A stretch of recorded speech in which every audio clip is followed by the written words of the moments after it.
The leader of the branch Davidians has a phenomenal ability to memorize scripture, which he recites for hours on end. His followers believe Koresh is a prophet who is preparing the earth for the second coming of Christ. Though many find his theology bizarre, others are drawn to him wholeheartedly. Koresh was in the process of developing a new and rather innovative variation on the whole theology of the branch Davidians.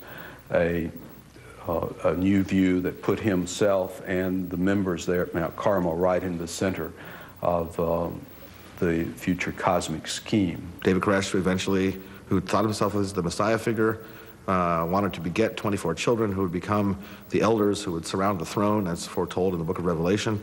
And, you know, sure, these beliefs are kinky and they're strange. But the government views Koresh as more than just strange. They see him as dangerous. Some ex-Davidians claim that Koresh sexually abuses members. Defenders of Koresh claim that these former members are being set up by the government to disparage his name. The government is also concerned because Koresh is stockpiling and selling weapons. On February 28, 1993, the Bureau of Alcohol, Tobacco, and Firearms, the ATF, surrounds the compound. The more some groups are cornered, the more these groups may become more deviant than they are, and so calling a group an evil cult may become a self-fulfilling prophecy. In an attempt to arrest Koresh, the ATF storms the compound.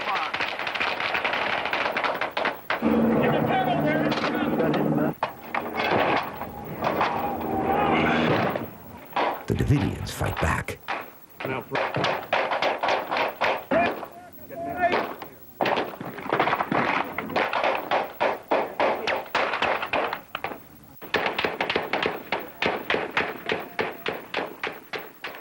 4 government agents are killed in the gun battle.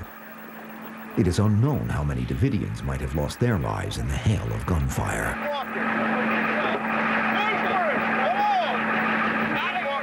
For 51 days, government agents lay siege outside the compound.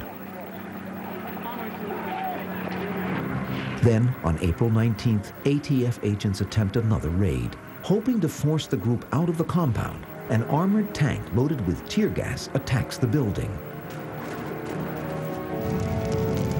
But soon after the assault begins, flames are spotted inside the structure. Within minutes, the entire building is engulfed in flames.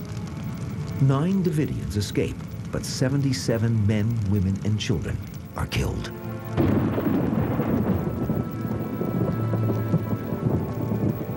It remains unclear whether those who lost their lives went to their deaths willingly or were under the control of Koresh until the end.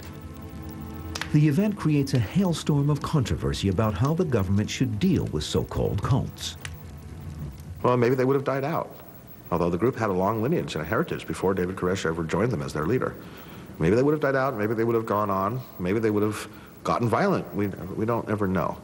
But I think we have to be very careful when we assume that there's some evil process at work here, a process of persuasion which leads people astray and in violation of the law.